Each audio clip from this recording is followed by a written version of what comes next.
नमस्कार और आज की इस खास चर्चा में आपका स्वागत है।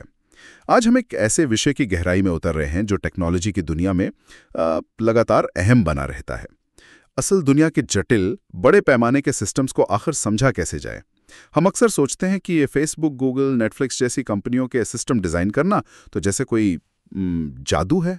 हाँ, लगता तो है। जिसके लिए सालों का अनुभव और शायद असाधारण ज्ञान चाहिए। और खैर ये बात काफ़ी हद तक सही भी है, लेकिन हमारे पास जो स्रोत सामग्री है वो एक दिलचस्प रास्ता सुझाती है।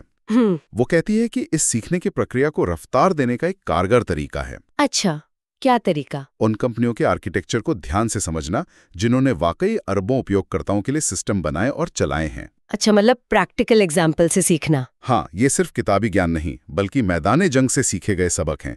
तो आज हमारी कोशिश रहेगी कि इन स्रोतों से कुछ व्यवहारिक और ठोस सबक निकालें। बिल्कुल। असली दुनिया के उदाहरणों से सीखना, खासकर सिस्टम डिजाइन जैसे व्यवहारिक क्षेत्र में बेहद शक्तिशाली होता है। स्रोत इस बात पर बहुत जोर देते हैं कि सिर्फ ये जानना काफ़ी नहीं है कि मान लीजिए किसी कंपनी ने कोई खास डेटाबेस या मैसेजिंग सिस्टम इस्तेमाल किया। हाँ, वो तो ठीक है, टेक्नोलॉजी तो पता चल जाती है। असली समझ तब आती है जब हम ये पूछते हैं क्यों हाँ, ये ज़रूरी सवाल है। उस खास तकनीक को क्यों चुना गया, वो कौन सी समस्या थी जिसे हल करने की कोशिश हो रही थी, अच्छा। किन व्यापारिक या तकनीकी बाधाओं के तहत वो फैसला लिया गया, तकनीक के पीछे के तर्क, सिद्धांत और वो जो ट्रेड ऑफ्स होते हैं, ट्रेड ऑफ, हाँ, उनको समझना ही सबसे महत्वपूर्ण है। ये क्यों वाला सवाल वाकई अहम है। अच्छा, तो स्रोत सामग्री हमें कई कंपनियों के आर्किटेक्चर का अध्ययन करने की सलाह देती है और ये सूची तो काफ़ी लंबी और विविध है। इसमें फेसबुक जैसे दिग्गज शामिल हैं। हाँ, फेसबुक का तो बहुत कुछ है। उनकी टाइमलाइन कैसे बनती है, उनका चैट सिस्टम कैसे काम करता है, या अरबों तस्वीरों को स्टोर करने वाला उनका हैशटैग सिस्टम। हाँ, हेस्टैग का उदाहरण दिलचस्प है। ये दिखाता है कि जब आपके पास अरबों छोटी छोटी फाइलें हों, जैसे तस्वीरें, तो पारंपरिक फाइल सिस्टम काम नहीं करते। फेसबुक को एक ऐसा स्टोरेज सिस्टम बनाना पड़ा जो खास तौर पर बड़ी संख्या में छोटी फाइलों को कम लागत पर तेजी से पढ़ने के लिए ऑप्टिमाइज्ड हो। अच्छा, मतलब स्पेसिफिक प्रॉब्लम के लिए स्पेसिफिक सोल्यूशन। बिल्कुल, ये एक खास जरूरत के लिए बनाया गया खास समाधान था। बिल्कुल। फिर अमेज़न का जिक्र है, उनके ओवरऑल आर्किटेक्चर प्रिंसिपल्स और खास तौर पर उनका डायनेमो की वैल्यू स्टोर। हाँ, डायनेमो का नाम तो बहुत सुना है, लेकिन ये की वैल्यू स्टोर होता क्या है संक्षेप में? की वैल्यू स्टोर डेटाबेस का एक, कह सकते हैं, सरल प्रकार है। सरल कैसे? सोचिए जैसे एक विशाल डिक्शनरी हो जहां हर जानकारी यानी वैल्यू एक अनोखी कुंजी यानी की से जुड़ी होती है। ठीक है। आपको कोई जानकारी चाहिए तो आप बस उसकी की बताते हैं और सिस्टम आपको वो वैल्यू दे देता है। ये बहुत तेज होते हैं, खासकर जब आपको सिर्फ एक खास आइटम को जल्दी से निकालना या अपडेट करना हो। अच्छा।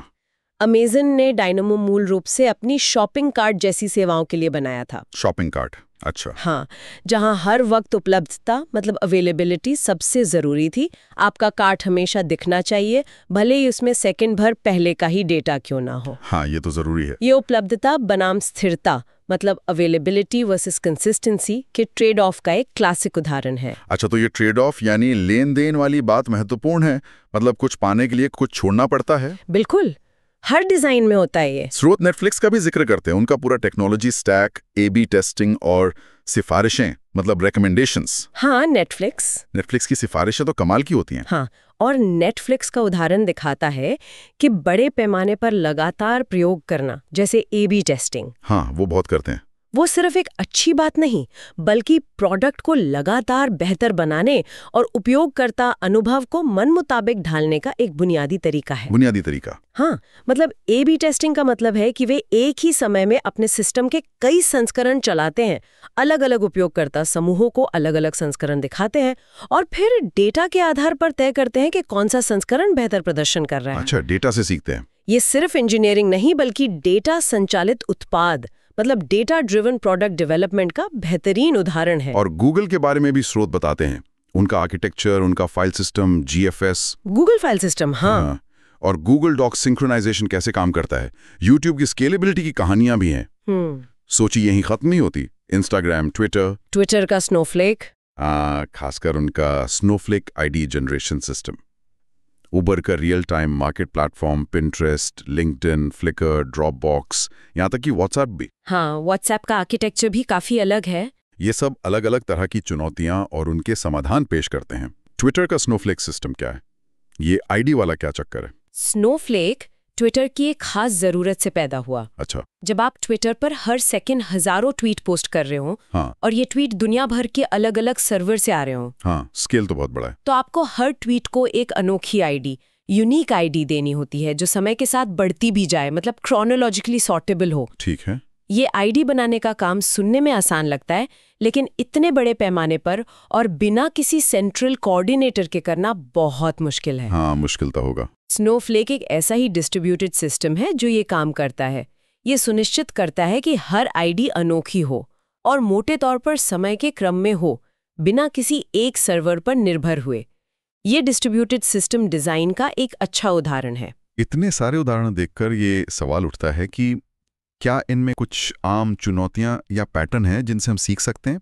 क्योंकि हर कंपनी की अपनी कहानी है, लेकिन शायद कुछ सबक सार्वभौमिक हों। हाँ, बिल्कुल।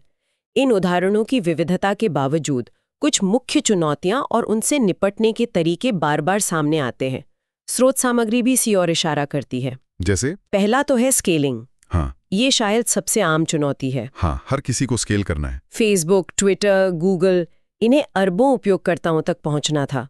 इनके आर्किटेक्चर दिखाते हैं कि कैसे हॉरिजॉन्टल स्केलिंग, मतलब ज्यादा मशीनें जोड़ना, ओके। कैशिंग यानी बार बार लगने वाले डेटा को तेज मेमोरी में रखना, लोड बैलेंसिंग मतलब आने वाले ट्रैफिक को कई सर्वरों में बांटना, इन जैसी तकनीकों का इस्तेमाल करके प्रदर्शन और विश्वसनीयता बनाए रखी जाती है। ठीक है, स्केलिंग हो गया। और दूसरा बड़ा data storage. Large data storage. Data तो बढ़ता ही जा रहा है ना। फेसबुक का हैशटैग, गूगल का बिग टेबल जो एक विशाल डिस्ट्रीब्यूटेड सॉर्टेड मैप जैसा है। हाँ, बिग टेबल। या ड्रॉपबॉक्स कैसे यूजर फाइलों को स्टोर करता है।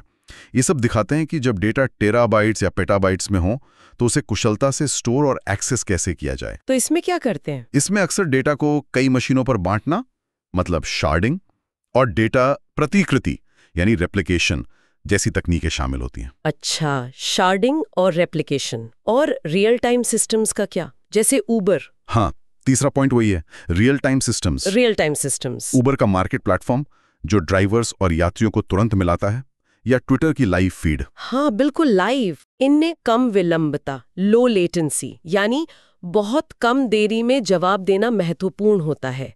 तो उसके लिए क्या इस्तेमाल होता है? इसके लिए अक्सर मेमोरी में डेटा रखना, in memory databases, Kusal messaging system जैसे काफका वगैरह, काफका, हाँ, और इवेंट ड्रिवन आर्किटेक्चर का इस्तेमाल होता है। ओके।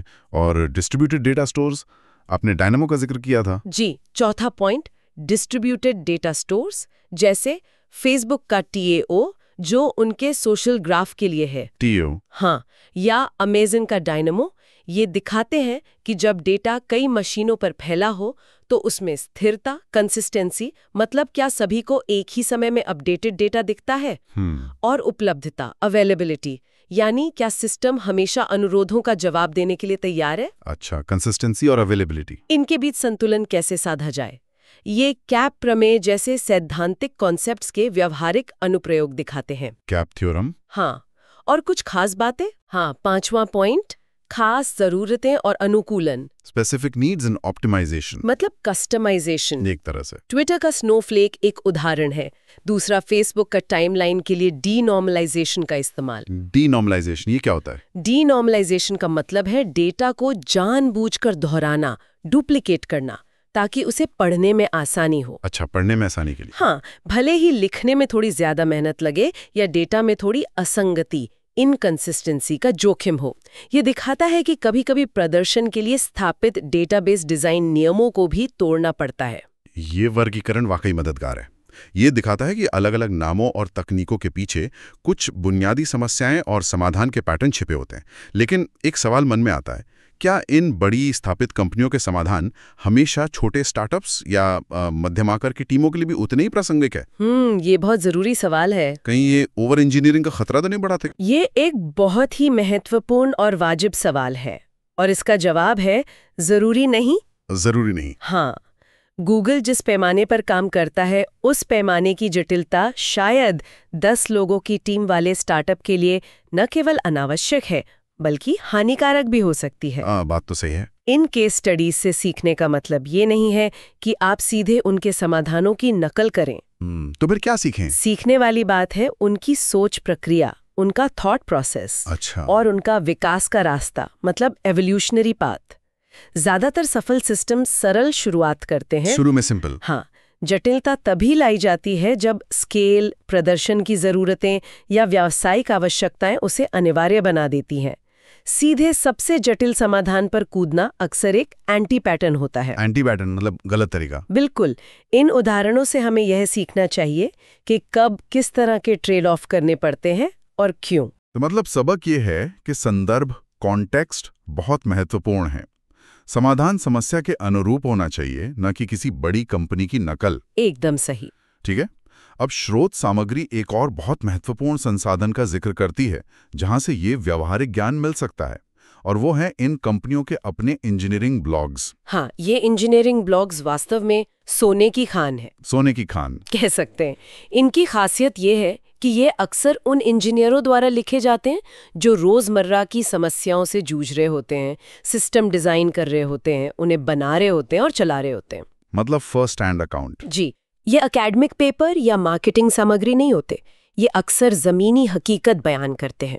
इनसे न केवल ये पता चलता है कि कंपनी कौन सी तकनीक इस्तेमाल कर रही है, हाँ, वो तो इंटरव्यू वगैरह के लिए काम आ सकता है। बिल्कुल, लेकिन उससे कहीं ज्यादा महत्वपूर्ण रूप से ये समझ आता है कि वे असली दुनिया की मुश्किल समस्याओं को कैसे हल करते हैं। अच्छा। किन अप्रत्याशित दिक्कतों का सामना करते हैं, उन्होंने क्या प्रयोग किए और उनसे क्या सीखा। और गलतियों से भी सीखते होंगे। हाँ, वही बताने वाली थी। जब कुछ गलत होता है, सिस्टम फेल होता है, तो उसका विश्लेषण पोस्टमार्टम कैसे करते हैं और उससे क्या सबक लेते हैं। ये पोस्टमार्टम वाली बात दिलचस्प है। मतलब सिर्फ सफलताओं से नहीं बल्कि असफलताओं से सीखना भी उतना ही जरूरी है। बिल्कुल।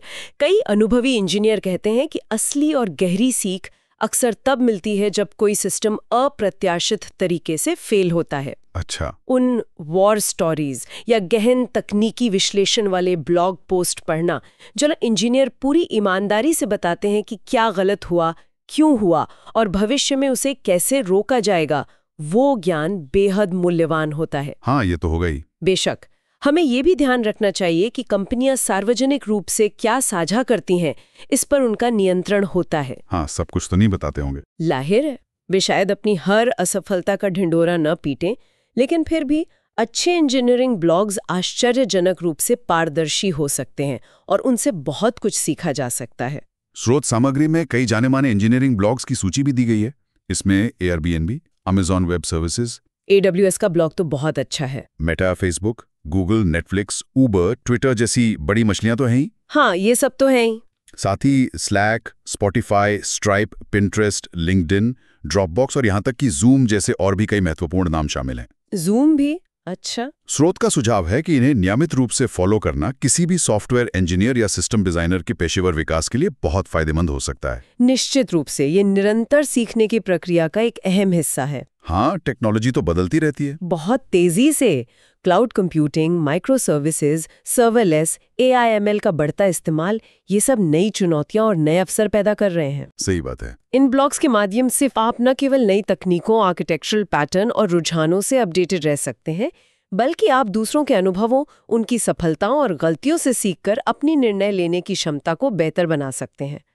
मतलब खुद गलती करने से बच सकते हैं। एक तरह से ये आपको अपनी सोच को व्यापक बनाने में मदद करते हैं। तो अगर हम आज की चर्चा को समेटें तो मुख्य संदेश ये है कि जटिल सिस्टम डिजाइन की कला और विज्ञान में महारत हासिल करने के लिए सिर्फ सिद्धांत काफी नहीं है। बिल्कुल नहीं। असली दुनिया के बड़े पैमाने के आर्किटेक्चर का गहराई से अध्ययन करना, ये समझना कि उन्होंने क्या बनाया और क्यों बनाया, वो क्यों बहुत जरूरी है। और साथ ही उन कंपनियों के इंजीनियरिंग ब्लॉग्स को नियमित रूप से पढ़ना जहां वे अपने अनुभव साझा करते हैं, ये सीखने के बेहद महत्वपूर्ण और व्यावहारिक तरीके हैं। आपने बिल्कुल सही कहा।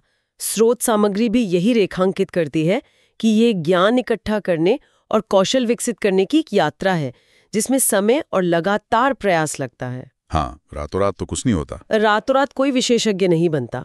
अभ्यास, प्रयोग और दूसरों के अनुभवों से सीखना ही आगे बढ़ने का रास्ता है। ये संसाधन, चाहे वो आर्किटेक्चर केस स्टडीज हों या इंजीनियरिंग ब्लॉग्स, उस यात्रा के महत्वपूर्ण पड़ाव हैं। पड़ाव, सही कहा। ये आपको दिशा दिखाते हैं, आपकी सोच को चुनौती देते हैं और आपको बेहतर इंजीनियर बनने में मदद करते हैं। और अब जब हमने इतने सारे आर्किटेक्चर, तकनीकों और सीखने के तरीकों पर बात की है, तो अंत में सोचने के लिए एक विचार छोड़ जाते हैं। जरूर। इन सभी डिस्ट्रीब्यूटेड सिस्टम्स, स्केलिंग तकनीकों, डेटाबेस डिजाइनों और कंपनियों के अनुभवों के बारे में जानना एक बात है जी, लेकिन असली चुनौती शायद यह है क्या कि इस सारे ज्ञान को हम अपनी सोच में, अपनी समस्या समाधान की प्रक्रिया में और अपने रोजमर्रा के काम में प्रभावी ढंग से कैसे एकीकृत करें। हाँ, ये असली सवाल है। क्योंकि जैसा कि स्रोत भी इशारा करते हैं, सिर्फ जानकारी जमा कर लेना ही काफी नहीं है। उस जानकारी को व्यावहारिक ज्ञान में बदलकर लागू कर पाना ही असली प्रगति है। बिल्कुल, जानना और करना दोनों जरूरी हैं। इस पर विचार जरूर कीजिएगा।